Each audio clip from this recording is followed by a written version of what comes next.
Are you ready for the divine feminine revolution? Let's get vulnerable and go deep. Hey, hello, and welcome to the Divine Feminine Revolution podcast. I'm your host, Dr. Megan Monday, coming at y'all with the very first episode of season 4 with one of my most favorite people, Andrea Cuna, who, if you have been following my progress and the evolution of my brand, is definitely the mastermind behind a lot of this. We've got the baby on the podcast as well, and so we're just going to go ahead and give you like mom points for making all the things happen. And that's what I love about being an entrepreneur, is that you really can make balance career and family. And that's why a lot of us get into it. Andrea, you had such a diverse career. You've worked corporate, you've worked Montessori school, you've done the Wine Fest. I'm sure you can fill in the details here. But then you joined my Fearless Feminine program. You actually helped me with another business venture about a decade ago, and that's when we started to collab. And then you joined my Fearless Feminine, was sort of the launch point for you to go out on your own as an online business manager. So we're going to get into the nitty gritty of all that. And then I'm just going to spoil it a little bit. Like very soon after you got pregnant and obviously have a baby. And same thing happened to me actually when you knew me way back 10 years ago, was when I was starting with my business and baby in private practice. Definitely balancing a new baby and a new business is pretty intense. And so talk about the fearless feminine, right? You got to manage that fear as we're going through all the tough stuff.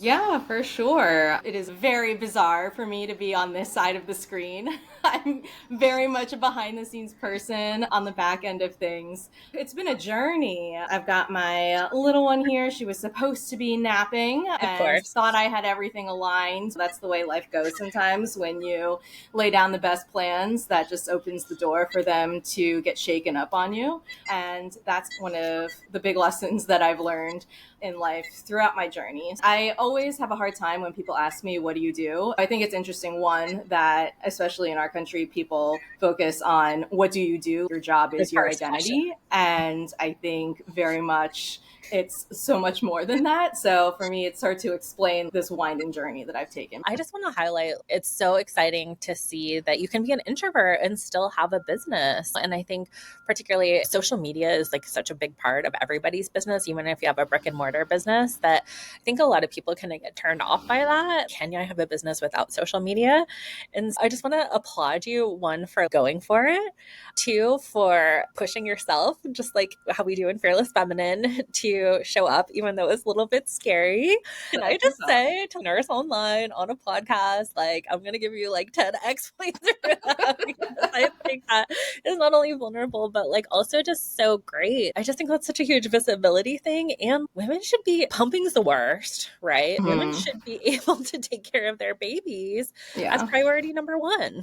In my mind. Sure. But it's just the number one thing I was least prepared for when it came to having a baby was childcare, and realizing that it takes way more than just two parents or even just one parent to raise that child. You really need that village support. So like playmate and dinners, and then bath time, then packing lunch, then going to bed, and trying to maintain a sense of self throughout all of that. So that was really hard. And then COVID happened as well. It was really challenging, and it was exhausting in that regard compared to now I'm here with Eva. The difference, I think, is so much brighter. So wake-up calls, you just don't have to go anywhere. Yeah, I don't have to go anywhere. I won't have a second kid if I'm not going to be able to be present. And so that really set the stage for me trying to think creatively about what I can do to still contribute financially and be a parent. And the mom guilt is real. Like whether you work full-time and have to do the daycare thing, or if you're doing a little bit of both, or you work for yourself, you're such a good example of all the challenges that suck the first time are easier now. But just to say, whatever your situation is for the listeners out there, like momming is hard no matter what, no matter how much support you have, no matter if you're working full-time, if you're in a business, it's always just like a juggling act. And so I always tell my pregnant and new moms when they come to see me as clients, I'm like, first step, we need to lower your expectations. So I do think that mom guilt can just be so toxic, because if you are having mom guilt, it's because you want to be a good mom, right? And so that should be good enough. Like people who are not really good parents probably aren't too concerned about their performance. So that's already a good sign. But we don't want to feed into the guilt, right? Because it can totally take over and ruin the experience. You mentioned in the beginning sort of the introvert piece of things. And I think a lot of people are like, oh God, the last thing I would want to do is appear online or be a public figure or draw attention to myself. But just curious, can you speak on the journey of being an introvert entrepreneur?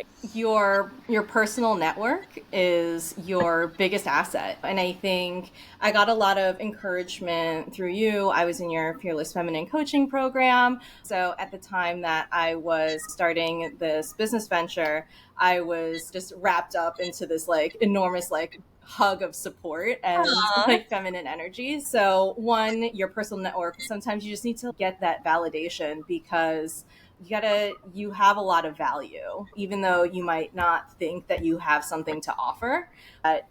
Your strengths are your strengths, and there are people out there who don't have what you have. And so I think for me, it was like that worthiness. It's the introvertness and like the worthiness stuff I had to heal. Your personal network is definitely your best asset in terms of supporting you and championing you and giving you those boosts of encouragement. And then also in terms of giving you leads into your connections, because your personal connection, your network, they know you. So they'll be able to put you in front of people and connect you with people who they know will be a good match. It's been so great to have you be the mastermind behind the business. I always felt really insecure about how I went from one job to another, and I feel like a jack of all trades, master of none. And I'm like, who am I? It created this whole identity crisis and really hurt my sense of value. But now on the flip side of it, I realized if I look at it as through like the OBM or the VA lens, all of those jobs that I had were past clients, and I picked something up from every position along the way. At one point, I just wanted to comment on the jack of all trades. So the actual full quote is jack of all trades, master of none, though oftentimes better than a master of one. So hey, off that second part, but it's actually a compliment. And to be a virtual assistant OBM, like it's so necessary because not only are you juggling multiple businesses and clients, but you're juggling multiple platforms, multiple tech, like all of the things. And so in my mind, first of all, let me just say you're so worthy, like you're amazing. And so I think it's just been so beautiful, one, to have that support and that you can do like the left brain and the right brain stuff. It's just such a gift to have. And I've just felt so supported in a way that I've just never felt before, both in my brick and mortar business and in my online business. And so it's so exciting to get to that point where there really is a legacy. I was doing an intensive with a coach and I was like, I have the most incredible team. That is my biggest brag. And I feel like not even just the logistics of it exists beyond me, but like y'all are part of the mission now. And it's just so beautiful to see it just like exponentially increases the impact when you have like multiple people going in on it. And then it's very gratifying for me to see also that you can have the personal life that you want to have. Yeah, just want to thank you, Megan, for giving me the boldness and the courage to do it as I am. I think, like I said, you're so permission giving to really show up in the world as you are. Thanks for listening to the Divine Feminine Revolution podcast. Make sure to subscribe and leave a 5-star review. Want to keep the conversation flowing? Find us where revolutionary women gather to listen to their hearts, monetize their gifts, and change the world.